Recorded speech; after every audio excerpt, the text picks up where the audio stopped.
Herkese merhaba. Finans dünyasının o karmaşık, o aşılmaz gibi görünen duvarlarını hep birlikte yıkacağımız bu görsel rehbere incelememize hoş geldiniz. Bugün ne mi yapıyoruz? O havalı takım elbiselilerin kullandığı finansal jargonu alıp hepimizin anlayacağı günlük bir dile çeviriyoruz. Amacımız, duyduğunuzda gözünüzü korkutan o yoğun kavramların arkasındaki inanılmaz basit mantığı ortaya çıkarmak. Başlayalım mı? Haberleri izlerken sanki ekrandaki uzmanlar uzaylı bir dilde konuşuyormuş gibi hissettiğiniz oluyor mu? İnanın bana yalnız değilsiniz. Bu kafa karışıklığını yaşamakta sonuna kadar haklısınız çünkü finans cidden kendine has dinamikleri olan kapalı bir ekosistem. Peki, tamam. Hadi bu konunun derinliklerine dalalım ve size bu ekosistemin o nihai çeviri rehberini adım adım sunalım. Önümüzde 4 adımlık harika bir rota var. Önce makroekonominin temel kuralları diyeceğiz, ardından dijital ticaretin diliyle devam edeceğiz, sonra borsanın o meşhur ayı ve boğaları sahneye çıkacak ve en sonunda da finansal riskleri yönetmek üzerine konuşup işi toparlayacağız. Birinci bölüm, makroekonominin temel kuralları. Biliyorsunuz, büyük resmi, o devasa makroekonomik güçleri tam olarak kavramadan, borsa ekranlarındaki o anlık inip çıkışları, kırmızı ve yeşil ışıkları anlamlandırmak adeta imkansızdır. O yüzden işin tam kalbine, en temeline inerek başlıyoruz. Tabii ki ekonominin en meşhur, en popüler kelimesiyle başlıyoruz. Enflasyon. Bunu çok basitçe fiyatların genel seviyesindeki değişim ve temelde parasal bir olgu olarak tanımlayabiliriz. Olay aslında tamamen şu: piyasada dolanan para miktarı artıyorsa ama üretilen mal aynı kalıyorsa fiyatlar yükselir. Yani piyasaya giren para miktarıyla ürünlerin fiyatları arasındaki o klasik tahterevalli dengesi. Hepsi bu. Sürekli duyduğumuz iki dev kısaltma vardır, değil mi? TÜFE ve ÜFE. Aslında ayrım çok net. TÜFE, yani tüketici fiyat endeksi, tipik bir tüketicinin, hani sizin, benim pazar sepetimizdeki mal ve hizmetlerin fiyat değişimini ölçer. ÜFE, yani üretici fiyat endeksi ise üretim sürecinde kullanılan maddelerin fiyatlarındaki değişimi ta toptancı aşamasında daha ürün fabrikanın kapısından çıkarken ölçer. Yani biri marketteki sepetimiz, diğeri o ürünün fabrikadaki maliyeti. Olay bu kadar net. Peki merkez bankaları neden sürekli çekirdek enflasyon diye bir şeyden bahseder? Şöyle düşünün, temel gıda veya enerji fiyatları iklim olaylarına veya küresel krizlere çok açıktır. Bir anda fırlayıp ertesi ay çakılabilirler. Merkez bankaları da ekonominin altındaki o gerçek, kalıcı trendi görebilmek için bu aşırı oynak ve geçici unsurları hesaplamadan çıkarır. Böylece gürültüyü susturup hedeflerine çok daha net odaklanabilirler. Şimdi işi biraz kişiselleştirelim. Makro düzeydeki o sıkıcı kararlar doğrudan sizin cebinize nasıl yansıyor? İşte aktarım mekanizması tam olarak budur. Merkez Bankası bir faiz kararı alır, bu karar piyasadaki beklentileri ve varlık fiyatlarını anında değiştirir. Beklentiler değiştikçe bizim ve üreticilerin harcama alışkanlıkları şekillenir ve nihayetinde ekonomideki toplam talep etkilenir. Yani özetle, geçtiğimiz ay çektiğiniz o bireysel kredinin veya kredi kartı faizinizin neden bir anda ateş pahası olduğunun o 4 adımlık kusursuz haritası tam da budur. Sıfır tam 10 binde bir. Haberlerde o afili ses tonlarıyla duyarsınız ya hani Merkez Bankası 150 bas puan faiz arttırdı diye.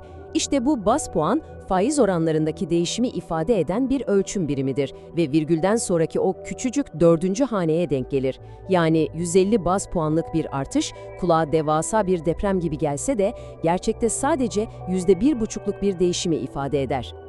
İkinci bölüm, dijital ticaretin dili. Şimdi o makro bulutlardan biraz daha aşağıya, işletmelerin ve ticaretin dünyasına inelim. Artık bu makro kararların ve dolaşan paranın, şu an cebimizdeki telefonlardan yönettiğimiz o modern, baş döndürücü günlük ticarette nasıl aktığına bakma zamanı.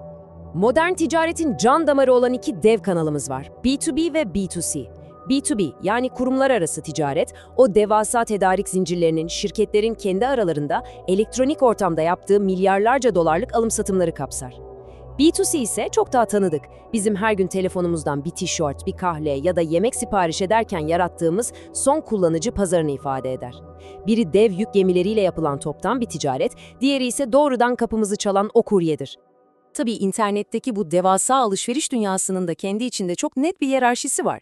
Sadece tek bir markanın kendi ürünlerini sattığı e-dükkanlar bir yanda, yüzlerce farklı satıcının yan yana dizildiği e-alışveriş merkezleri veya binlerce ürünü, fiyatı kıyaslamamızı sağlayan o devasa e-pazar yerleri diğer yanda. Bu sınıflandırma aslında dijital okyanusta tam olarak nerede yüzdüğünüzü, kiminle muhatap olduğunuzu gösteren bir pusula gibidir. Bu yoğun bilgi akışının arasına biraz renk, biraz da tarih serpiştirelim bence. Biliyor muydunuz? Günümüzün o modern dijital e-ticaretindeki açık eksiltme veya ihale yöntemlerinin kökeni ta Hollanda'nın o meşhur çiçek mezatlarına dayanır. Satıcı önce çok yüksek bir fiyat belirler ve fiyat salondaki bir alıcı "tamam alıyorum" diyene kadar yavaş yavaş düşer.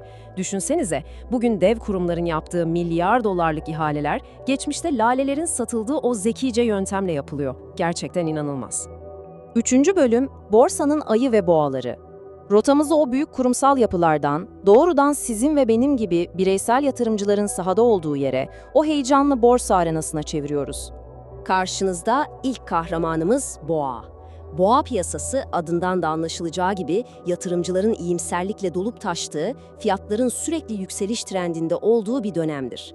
Adeta ileriye doğru hücum eden, agresif ve coşkulu bir dönemi tanımlar. Herkesin ekranında o yeşil renklerin parladığı, keyiflerin yerinde olduğu zamanları temsil eder. Ve hemen karşısında da ayı çıkıyor sahneye. Ayı piyasası boğanın tam zıttıdır. Fiyatların uzun vadeli bir düşüşe geçtiği, korkunun, endişenin ve kötümserliğin piyasaları pençesine aldığı, herkesin savunmaya geçtiği dönemlerdir. Aslında bu iki hayvan sembolü, yatırımcıların zihninde sürekli devam eden o korku ve açgözlülük savaşının harika bir görselleştirmesidir. Peki bir şirket bu arenaya nasıl çıkar? Yani halka arz süreci. Dışarıdan çok karmaşık bir kurumsal operasyon gibi görünse de aslında 3 adımlık dümdüz bir yoldur. Şirket önce büyümek için sermayeye ihtiyacı olduğuna karar verir. Sonra yatırımcıların bilmesi gereken her detayın, tüm o finansalların ve risklerin döküldüğü izahname adında resmi bir dosya hazırlar. Ve son adımda da hisselerini ilk defa borsada sizin gibi yatırımcıların alımını açar. Şirket borsaya girdi. Peki sonra? Bazen sermaye artırımı yaparlar. İşte buradaki asıl ilginç nokta, yatırımcı olarak sizin cebinizden para çıkıp çıkmayacağıdır. Şirket, kendi iç kaynaklarını kullanıp size ücretsiz hisse dağıtıyorsa buna bedelsiz diyoruz. Harika değil mi? Ama eğer büyümek için sizden ekstra nakit talep ediyorsa buna bedelli denir. Bedelli artırımda mevcut bir ortak olarak yeni hisseleri herkesten önce alma hakkınız vardır ki buna da o havalı ismiyle rüçhan hakkı diyoruz. 4. bölüm, finansal riskleri yönetmek. Rehberimizin en can alıcı yerine ulaştık. Makroyu anladık, dijital ticareti çözdük, ayıyı boğayı tanıdık. Peki ama bu kadar oynaklığın, bu kaosun içinde yatırımcılar kendilerini tam olarak nasıl koruyacak? Spekülasyon. Bu kelimeyi genelde haberlerde çok negatif, adeta bir suçmuş gibi duyarsınız ama finansal literatürde aslında tamamen nötr bir kavramdır. Sadece kısa vadeli fiyat dalgalanmalarından hızlıca kar sağlamak amacıyla bilinçli olarak alınan yüksek riski ifade eder.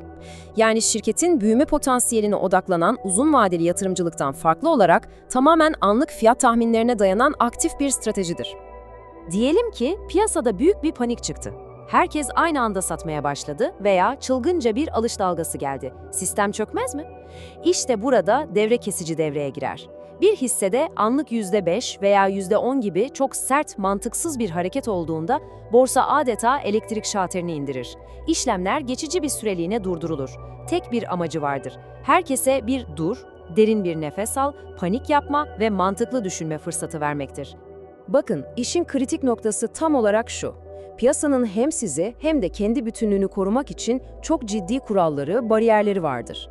Brüt takas kuralı sayesinde aldığınız hisseyi aynı gün satmanız engellenerek günlük o çılgınlıklar durdurulur. İşlem sonrası paranızı çekebilmek için 2 gün beklemenizi gerektiren T+2 kuralı veya alınıp satılan hisse adetlerini standartlaştıran lot büyüklükleri, tüm bunlar kriz anlarında finansal sistemin raydan çıkmasını engelleyen o görünmez ama hayati güvenlik şeritleridir. İşte böyle. Bu derinlemesine incelememizin sonuna geldiğimizde tüm bu çarkların nasıl döndüğünü kavramış olarak karşınıza o büyük soruyu bırakıyorum. Makro faiz kararlarından şirket bilançolarına, coşkulu boğa piyasalarından aniden şalter indiren devre kesicilere kadar uzanan bu kocaman matrikste artık oyunun kurallarını biliyorsunuz. Peki öğrendiğiniz tüm bu dinamikler ışığında soruyorum, kendi finansal hazırlığınız ne durumda?